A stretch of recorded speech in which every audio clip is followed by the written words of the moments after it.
তো গাইস, গজা বানানোর জন্য আমি একটা বাটিতে কিছুটা ময়দা চেলে নিয়েছি, একটু সামান্য লবণ, 1 চামচ চিনি, একটু বেকিং সোডা আর একটু সাদা তেল বেশি করে দিয়েছি যাতে ময়দাটা আঠা বাঁধে।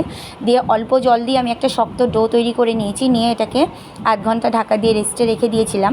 এরপরে আমি আধ ঘন্টা বাদে একটু হাতে তেল নিয়ে আবারও একটু ডলে নিয়ে এটাকে রুটির মতো করে বেলে চৌকো করে নেব। নিয়ে এদিকে আমি 1 কাপ চিনি দিয়ে আর 1.5 কাপ মতো জল দিয়ে আমি চিনির শিরাটা বসিয়ে দিয়েছি, একটা এলাচ দিয়ে দিয়েছি তার মধ্যে।